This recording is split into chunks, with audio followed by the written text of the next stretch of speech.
কারো আমলনামা আল্লাহ তাআলা ডান হাতে দিবেন, আবার কারো আমলনামা বাম হাতে দিবেন। আল্লাহ তাআলা যাদের আমলনামা ডান হাতে দিবেন, আল্লাহ তাআলার বান্দা তখন বলবে যে আল্লাহ তাআলা তখনই ওয়া আম্মা মান উতিয়া কিতাবাহু বিয়ামিনিহি, সূরা হাক্কা আয়াত নাম্বার 19 এবং 20। সূরা হাক্কার 19 এবং 20 নম্বর আয়াতে আছে, আল্লাহ বলেন তখন সে বান্দা বলবে যার আমলনামাটা আল্লাহ তার ডান হাতের মধ্যে দিবেন, সে বান্দাটা তার হাসতে হাসতে সে তার আপনজনদের কাছে চলে যাবে। সুবহানাল্লাহ। সে তার আম্মার কাছে যাবে, সে তার বাবার কাছে যাবে, যে বলবে আব্বা দেখো কত সুন্দর আমলনামা আমার আল্লাহ তাআলা দান করেছে। সুবহানাল্লাহ। কি সুন্দর আমলনামা আল্লাহ তাআলা আমাকে দান করেছেন, কি সুন্দর নেক আমলের আমলনামা, জান্নাতি আমলনামা আমার আল্লাহ আমাকে উপহার দিয়েছেন, তোমরা আমার আমলনামাটা পড়ে দেখো। তখন আল্লাহর বান্দা আব্বা আম্মা বলবে যে ছেলে এমন সুন্দর আমলনামা তুই কেমন করে পাইলি? তো আমলনামাটা অত্যন্ত সুন্দর, এমন সুন্দর আমলনামা যেখানে লেখা আছে তুমি জান্নাতি, এমন সুন্দর আমলনামা কিভাবে তুমি উপহার পাইলা? তখন আল্লাহর বান্দা বলবে ইন্নী যানানতু আন্নী মুলাকিন হিসাবিয়া। ও আল্লাহর বান্দা, ও আমার আম্মা জান, ও আমার আব্বা জান, আজকে যে আল্লাহ তাআলা আমাকে জান্নাতি আমলনামা দিয়েছে, দুনিয়াতে আমি যতদিন ছিলাম আমি এই কথাটা চিন্তা করে চলছি, যে কেউ না দেখুক আমার আল্লাহ দেখেন। আমার আল্লাহ হলো সামিউম বাসির, আমার আল্লাহ দেখেন এবং শুনেন। পৃথিবীর কোন মানুষ না দেখুক, পৃথিবীর কোন মানুষ না দেখুক, আমার আল্লাহ অবশ্যই দেখছেন, এবং সে ব্যাপারে আমার আল্লাহর কাছে জবাব দিতে হবে। আমাকে এখানেই ছেড়ে দেওয়া হবে না। আমার এই দুনিয়াতে আমার শেষ ঠিকানা নয়, পৃথিবী আমার শেষ ঠিকানা নয়। এখানে আমি আরাম-আয়েশ করে সুখ শান্তি করে যাব, কবরে আমার কি উপায় হবে? ইন্নী যানানতু আন্নী মুলাকিন হিসাবিয়া। আমি প্রত্যেক সময় আমি আমার আল্লাহকে ভয় করতাম। কাকে? আল্লাহকে। সব সময় আমি আল্লাহরে ভয় করতাম। ওয়াত্তাকুল্লাহ, আমার অন্তরে ছিল আল্লাহর ভয়। কার ভয়? আল্লাহর ভয়। আল্লাহর ভয় ছিল আমার অন্তরে। সব সময় আমি আমার মালিককে ভয় করেছি, আমি আমার আল্লাহকে ভয় করে চলাফেরা করেছি, জীবনে নেক আমল করেছি। কত সুযোগ আমার ছিল, কত কষ্ট আমি আমার জীবনে জিন্দেগিতে করেছি। আমি চাইলে আরাম আয়াস করতে পারতাম, কিন্তু রাসূলুল্লাহর আদর্শের মধ্যে কোনো আরাম আয়াস নাই। আছে?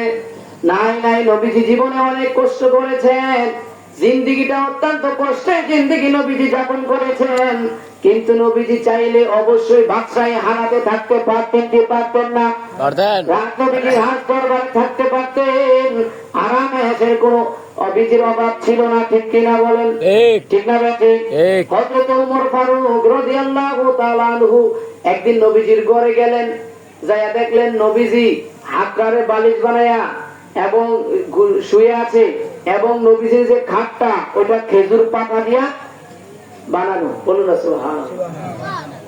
নবীজির এই খাটটা খেজুর পাতা দিয়া বানানো, বালিশ নাই ঘরের মধ্যে। আমার নবীজি হাতটারে বালিশ বানায়া শুয়ে রইলেন। হযরত ওমর ফারুক রাদিয়াল্লাহু তাআলা আনহু বাচ্চার মতো কান্না শুরু করে দিলেন। কার মতো? বাচ্চার মতো কান্না শুরু করে দিলেন। কান্না শুরু করলেন। নবীজি কয় ওমর তুমি কান্দো কেন? নবীজি কয় ওমর তুমি কেন কান্দো? ওমর ফারুক কয় ইয়া রাসূলুল্লাহ, নবীজি আপনি যে দুনিয়ারও বাদশা, আখিরাতেরও বাদশা, পৃথিবীতে আল্লাহ তাআলা মানুষের মধ্যে সর্বশ্রেষ্ঠ আপনাকে করেছেন, আপনাকে সর্বশ্রেষ্ঠ সম্মান আল্লাহ দান করেছেন। আপনার চাইতে দামি আল্লাহর জমিনে, আল্লাহর সৃষ্টিতে আর আছে? আপনার চাইতে দামি আল্লাহর জমিনে আর কেউ নাই। সবথেকে সম্মান, সবথেকে ইজ্জত করে এবং এই পৃথিবী আপনি নবীর উসিলায় আল্লাহ তাআলা বানিয়েছেন। ঠিক কিনা বলেন? আপনি নবীর উসিলায় এই কাফের বেদিন বেঈমান হইছে এবং তারা যে আরাম আয়েশ করতেছে, আপনি নবীর উসিলায়। কার উসিলায়? আপনি নবীর উসিলায় ইয়া রাসূলুল্লাহ ওয়া হাবিবাল্লাহ নবীজি, আপনি শ্রেষ্ঠ মানুষ, পৃথিবীর সর্বশ্রেষ্ঠ মানুষ হওয়ার পরে আপনার ঘরের মধ্যে একটা বালিশ নাই, ভালো মানের একটা বিছানা নাই। ইয়া রাসূলুল্লাহ, ওই যে মক্কার কাফেররা কত আরামে করছে, ইয়া রাসূলুল্লাহ দেখে কলিজাটা ছিদ্র হয়ে গেল, মনটা আমার ভেঙে গেল যে আল্লাহর নবীর বিছানা, আল্লাহর নবীর খাট, আল্লাহর নবীর সেখানে শোয়ার স্থান, সেখানে এই পরিস্থিতি, নবীজি এত কষ্ট করেন। ও নবীজি, আপনি যদি আমার একটু অর্ডার দেন, আমি মক্কার বাজার থেকে আপনার জন্য সব থেকে ভালো মানের জাজিম, সব থেকে ভালো মানের বিছানা, লেপ তোষক আপনার জন্য বানায় নিয়ে আসি। নবীজি তখন ডেকে বললেন, নবীজি ডেকে বললেন, উমর, ও উমর, এই পৃথিবীতে আমি সুখ শান্তি করার জন্য আসি না, এই পৃথিবীতে আমি শান্তি করার জন্য, সুখের জন্য আসি নাই। ও উমর, তুমি যদি আমাকে বলো, তুমি যদি আমাকে বলো, তুমি উমরের চোখের সামনে, তুমি উমরের চোখের সামনে যে উহুদের পাহাড়টা দেখতে পাচ্ছ, এই উহুদের পাহাড়টা আমি নবী যদি একটু ইশারা করি, সাথে সাথে উহুদের পাহাড়টা সামনে পাহাড় হয়ে যাবে। আল্লাহু আকবার। উমর, তুমি আমাকে জবাব দাও, তুমি আমাকে জবাব দাও উমর, এই উহুদের পাহাড়টা যদি স্বর্ণ হয়ে যায়, আমার কি আর কোনো কিছু অভাব হবে? হবে না, আমার আর কোনো কিছু অভাব হবে না। উমর, আমি দুনিয়া চাই না, আমি দুনিয়া চাই না। আমার আল্লাহ বলেছেন, আল্লাহ সাওফা ইউতিকা রাব্বুকা ফাতারদা, নবীজি অবশ্যই দুনিয়া আপনার, দুনিয়ার চাইতে আখিরাত আপনার জন্য উত্তম। আল্লাহু আকবার বলেন। অবশ্যই দুনিয়ার চাইতে আখিরাত আপনার জন্য উত্তম। এজন্য রাসূলুল্লাহকে আল্লাহ তাআলা বললেন, ওয়া মিনাল-লাইলি ফাতাহাজ্জাত বিহি নাফিলাতান লাক আসা ইয়াবআসাকা রাব্বুকা মাকামান মাহমুদা। নবীজি, আপনি তাহাজ্জুদের সালাত আদায় করুন, আপনি তাহাজ্জুদের নামাজ আদায় করুন, আল্লাহ তাআলা হাসরের ময়দানে আপনাকে মাকামে মাহমুদ দান করবেন। আল্লাহু আকবার। নবীজি মাকামে মাহমুদ রাখি, মাকামে মাহমুদ রাখি ইয়া রাসূলুল্লাহ। নবীজি, হাসরের ময়দানটা হবে তামার, কিসের? সবাই বলেন, হাসরের ময়দানটা হবে তামার। মানুষের পরনে কোনো কাপড় থাকবে? থাকবে। কারো পরনে কোনো কাপড় থাকবে না। নবীরা পর্যন্ত বলতে, ইয়া নাফসি, ইয়া নাফসি, ইয়া নাফসি, আল্লাহ আপনি আমাকে বাঁচান, ও মালিক আপনি আমাকে বাঁচান, আপনি আমাকে বাঁচান। আল্লাহ তাআলা হাসরের দিন অবস্থাটা কি হবে একটু মনোযোগ সহকারে শুনুন। এই যে আমরা 7টা আসমান দেখতে পাই, আসমান কয়টা? 7টা আসমান দেখা যায়, কোরআন মাজিদে আছে। আল্লাহ তাআলা এই 7টা আসমানকে বাম হাতে টান দিয়া ডান হাতে কাপড়ের মতো পেঁচাইয়া নিবেন। আল্লাহু আকবার। আরো জোরে বলে আল্লাহু আকবার। আপনি এবার চিন্তা করেন, আমার আল্লাহ কত বড়। একটা আসমান থেকে আরেকটা আসমানের দূরত্ব হলো 500 বছর। কত বছর? সবাই বলেন 500 বছর দূরত্ব। এমন আসমান আছে 7টা, কটা? আর একটা আসমান কত? আসমানের কোন সীমানা কেউ পাইছে? পাইছে? পাইছে? পৃথিবীর সীমানা পাইছে? পাইছে না। বাংলাদেশের সীমানাও পাইছে? পাইছে কিনা? বাংলাদেশের সীমানা নাই, ইন্ডিয়া পর্যন্ত না। ইন্ডিয়ারও সীমানা আছে, আছে না নাই? ভারতের সীমানা আছে, সৌদি আরবের সীমানা আছে, আসমানের সীমানা আছে না নাই? আসমানের কোন সীমানা নাই। এই যে 7টা আসমান দেখা যায়, হাসরের ময়দানে আমার আল্লাহ তাআলা এই 7টা আসমান বাম হাতে, কোন হাতে? বাম হাতে টান দিয়া ডান হাতে কাপড়ের মধ্যে পেঁচাইয়া নিবেন। আল্লাহু আকবার। এবার চিন্তা করেন আমার আল্লাহ কত বড়। আল্লাহু আকবার বলেন। এবার চিন্তা করেন আমার আল্লাহ কত মহান, কত বড় আমার আল্লাহ, কত বড় আমার আল্লাহ, কত বড় আমার আল্লাহ, কত শক্তিশালী আমার আল্লাহ।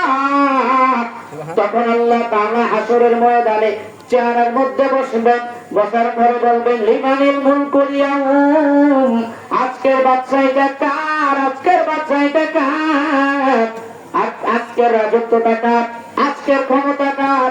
দুনিয়াতে তো বহু ক্ষমতা তোমরা দেখিয়েছো, ঠিক কিনা বল?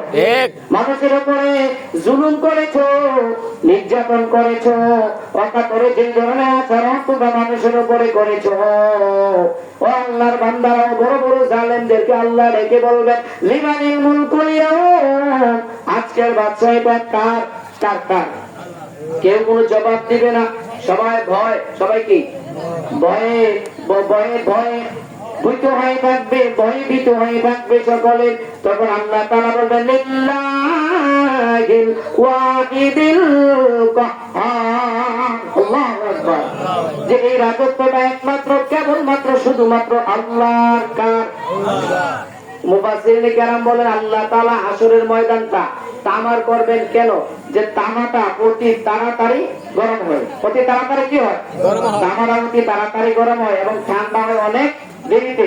এজন্য আল্লাহ তাআলা হাসরের ময়দানটাকে তামার ময়দান বানাবেন। কিসের ময়দান? তামার ময়দান বানাবেন। নবীরা পর্যন্ত ইয়া নাফসি বলে চিৎকার করতে লাগবে, কারো জবান দিয়া কোনো কথা আসবে না। যারা গুনাহগার তাদের দিকবাগুলো নামতে নামতে নামতে নামতে নামি পর্যন্ত নেমে যাবে। আল্লাহু আকবার। চিৎকারতে চিৎকারতে চিৎকারতে চিৎকারতে তাদের কান্নার আওয়াজ আরো বেড়ে যাবে।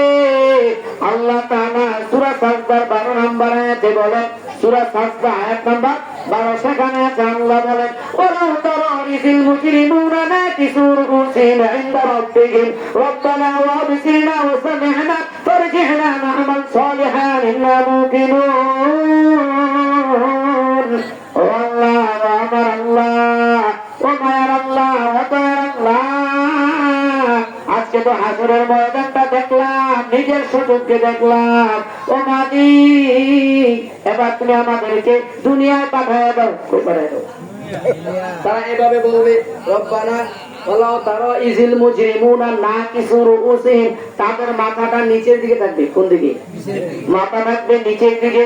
এবার আল্লাহর কাছে ফরিয়াদ করতে লাগবে, ও মালিক ওয়ালাউ তারা ইযিল মুজরিমুনা নাকিসু রুউসিহিম রব্বানা ওয়াবসিরনা ওয়া সামি'না ফারজি'না না'মাল সালিহান ইন্না মুকিনুন। আল্লাহ তাআলাকে বলবেন আল্লাহ দুনিয়ায় আমাদেরকে আরেকবার পাঠাবেন। কোথায়? আল্লাহ তাআলা প্রশ্ন করবে যে কেন? আল্লাহ না আমাল সালিহান, আমরা নেক আমল করব। কি করব? কি করব? নেক আমল করব। আল্লাহ দুনিয়ায় গিয়ে আমরা নেক আমল করব। আল্লাহ পাক তখন বলবেন আওয়ালাম নুআম্মিরকুম, বান্দা তোরে কি আমি সময় দেই নাই? সময় দিছিনি? তোর হায়াত ছিল 70, 60, 50 বছর, 60 বছর, 70 বছর, 80 বছর, 90 বছর, 100 বছর হায়াত পাইয়া হোক আমি মালিকরে ভুললা গেলি, আমি মালিকের ইবাদত করলি না, নেক আমল করলি না, তুই আজকে কি একবার নেক আমল করে লাগি, এটার গ্যারান্টি কি? এটার কোনো গ্যারান্টি আছে? তুমি আজকে গিয়া সব করে নাই কিন্তু এতদিন তুমি করো নাই, তোমার সুযোগ ছিল, তুমি কেন করো নাই? তুমি কেন করো নাই?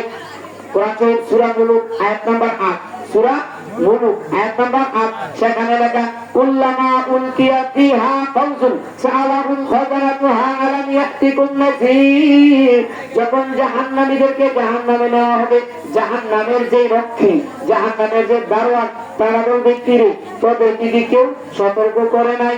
এটি জাহান্নামে আসতে হবে, এই কথাটা কি তোরা কি কেউ বলে নাই?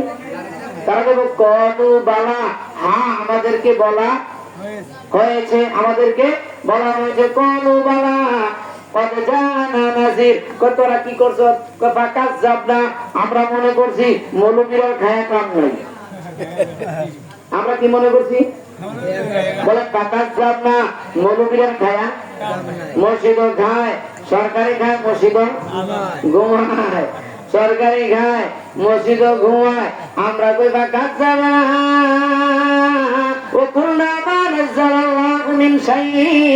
আল্লাহ কোনো কিছু কইছে না, আল্লাহ জান্নাতও বানাইছে না, জাহান্নামও বানাইছে না, মৌলবীরা গামাকা বানায়া বানায়া কয়।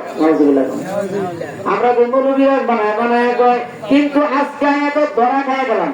কি করলাম? আজকে এত ধরা খায় গেলাম আর বললাম যে মৌলবীরার কথাই সত্য। মৌলবীরার কথা কি?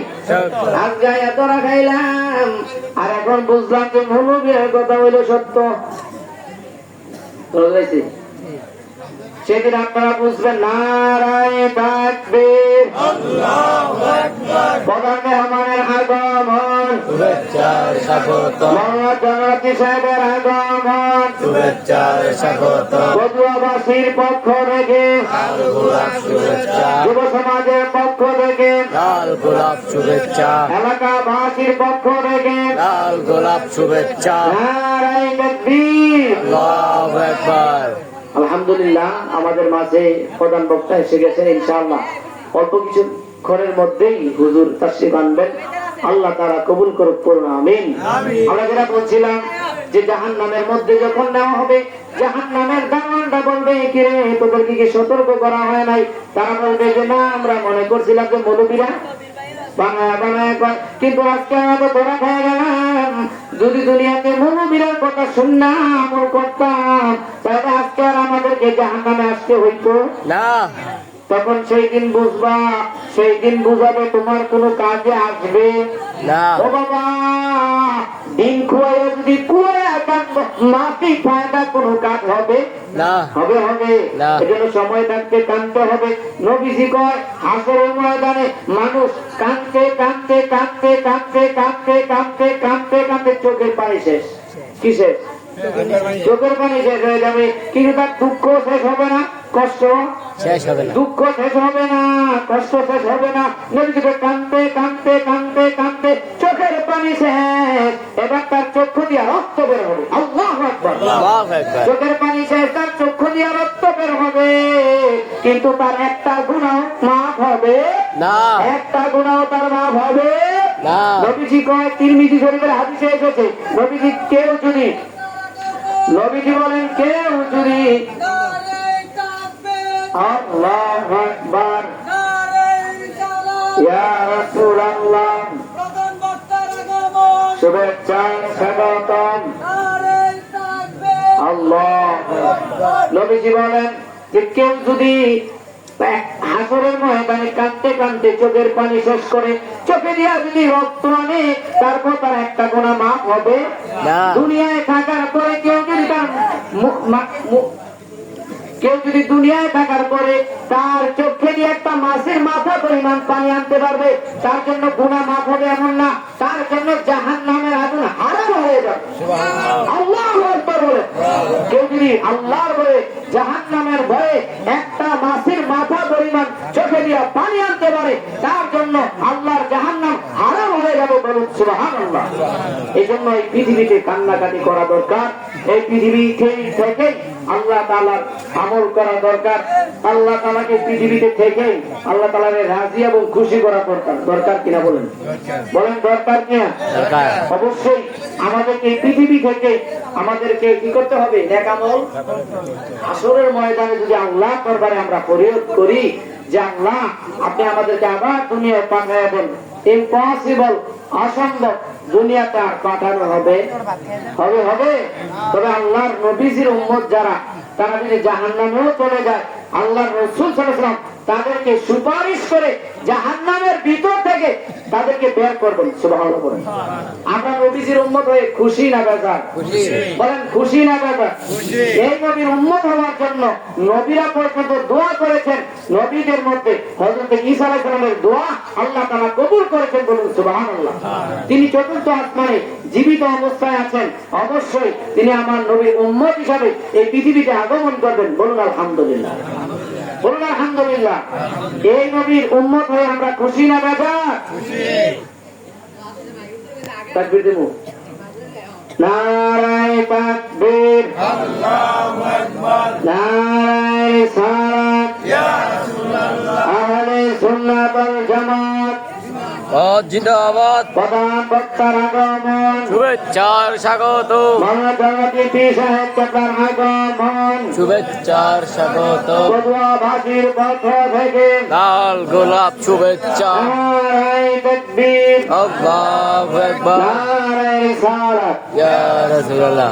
এই পৃথিবী থেকেই আমরা যদি এক আমল করতে পারি এবং নবীজির উম্মত হওয়ার কারণে হাদিস মুবারকে এসেছে, নবীজি বলেন আমি আমার উম্মতদেরকে নিয়ে পুলসিরাতের পুল পাড়ি দিয়ে, পবিত্র কোরআনে আছে প্রত্যেকটা মানুষকে পুলসিরাতের পুল পার হতে হবে। নবীজি বলেন আমি আমার উম্মতদেরকে নিয়ে সর্বপ্রথম পুলসিরাতের পুল পার হয়ে জান্নাতের মধ্যে চলে যাবো। বলুন সুবহানাল্লাহ। সুবহানাল্লাহ। আল্লাহ তাআলা পবিত্র হাদিস মুবারকে এসেছে যে আল্লাহ তাআলা জান্নাতগুলো নবীদের জন্য হারাম করে রাখবেন যতক্ষণ পর্যন্ত আমার নবীর দ্বারা জান্নাতগুলো উদ্বোধন না হবে। সুবহানাল্লাহ। আরো জোরে বলেন সুবহানাল্লাহ। আমার নবীজি যখন জান্নাত উদ্বোধন না করবেন অন্য নবীদের জন্য হারাম হয়ে থাকবে। বলুন সুবহানাল্লাহ। নবীজি দয়া উদ্বোধন করার পরে অন্যান্য নবীরা জান্নাতের ভিতরে প্রবেশ করতে পারবে। আমরা খুশি না বেজার? খুশি। অনেকে বেজার মনে হয়। খুশি।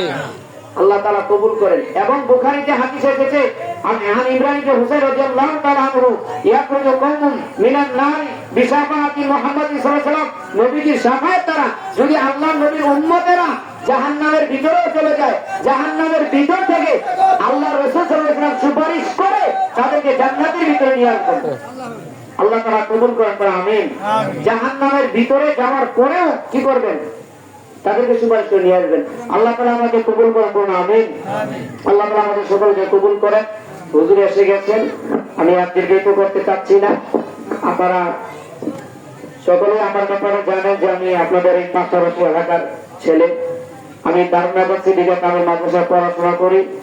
আগামীকাল আমার উস্তাদ আলহাজ হযরত মাওলানা